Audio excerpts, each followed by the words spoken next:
না, এটা তো তেমন হচ্ছে বৃষ্টি পড়লে আর কি এখানে পানি জমে যায়, এখানে একটা সমস্যা, এটা আমি মনে করি যে ঠিক করা উচিত।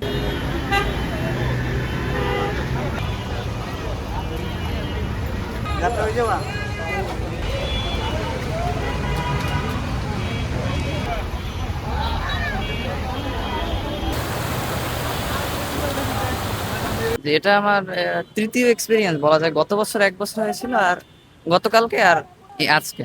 একদিক থেকে এক্সপিরিয়েন্সটা একটু বাজে, আবার একদিক থেকে একটু মোটামুটি একটু রোমাঞ্চকর, কিছুটা একটু নতুনত্ব এবং একটু ভালো লাগার। আবার একদিক থেকে একটা বড় সমস্যা, এটা প্রায় সময় ফেস করতে হয় এই এলাকার স্টুডেন্টদের, যে জলাবদ্ধতার যে বিষয়টা ঢাকার একটা দীর্ঘদিনের সমস্যা। অন্যান্য এলাকায় তো আরো অনেক বেশি পানি উচ্চতা পর্যন্ত উঠেছে, এখানে তো মোটামুটি আসা যাওয়া করা যায়। ক্লাস তো করতেই হয়, অ্যাটেন্ডেন্স রাখতে হয়। অ্যাটেন্ডেন্স তো আপনার আমার সবারই অ্যাটেন্ডেন্স, আমাদের কলেজে অ্যাটেন্ডেন্সটাকে খুব প্রায়োরিটি দেয় আর কি। যাদের অ্যাটেন্ডেন্স আছে, যদি পরীক্ষা সে খারাপও করে তাকে কনসিডার করা হয়। এই জন্য অ্যাটেন্ডেন্সের জন্য আর কি এমনি আসা, এবার যুদ্ধ করে আসা এত দূর দূরান্ত থেকে। না, এটা তো তেমন হচ্ছে বৃষ্টি পড়লে আর কি এখানে পানি জমে যায়, এখানে একটা সমস্যা, এটা আমি মনে করি যে ঠিক করা উচিত।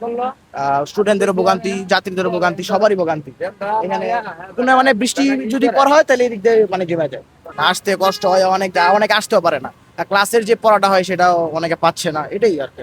যে আমাদের যাওয়ার ক্ষেত্রে একটু সমস্যা হইতেছে, যে আসা যাওয়ার ক্ষেত্রে এখন ভাড়া 50 টাকা হইলে 100 টাকা যাচ্ছে, রিক্সা পাওয়া যাচ্ছে না, হাঁটে যেতে হইতেছে, এরকম আর কি সমস্যা হইতেছে। দিন ধরে যে কদিন আসছি মানে প্রতিদিন ভিজে যাওয়া লাগতেছে। প্লাস কালকে তো পানি এতটুকু পর্যন্ত পানি। তারপর আসছি, প্রথম পিরিয়ড করে আবার ছুটি দেওয়া দিছে, মানে ক্লাস হয় নাই কালকে, কিন্তু আজকে তো ছুটির সময়, ক্লাস ছিল আগে, তাই বৃষ্টিতে আর কি এত কিছু করার নাই। প্লাস এইচএসসি পরীক্ষা আছে, এইচএসসি পরীক্ষাতে তো এখন হলো আরো জ্যামটা বাড়বে, প্লাস রিক্সা তো নাই রাস্তায়। বা আরামবাগ তো তো এলাকাটাই নিচু, মানে পুরা রাস্তা যা আছে কলোনি পুরাটাই তো ডুবা। একটা কলেজ কি করবো আর। এই কলেজের সামনেও এইরকম অবস্থা রাস্তার, যে বলতে গেলে নটরডেমের সমুদ্র সৈকত হয়ে যাচ্ছে। এগুলো নিয়ে ছেলেরা অনেক জোকস বলে এবং মিমস বানায়, কিন্তু আসলে আমরা যদি ঘাটিয়ে দেখি যে অনেক ভালো কলেজ হোক বা খারাপ কলেজ, দেশটার অবস্থা, আমাদের সরকার পড়াশোনার দিকে খেয়াল দিচ্ছে, কিন্তু যেটা প্রয়োজন তা দিচ্ছে না।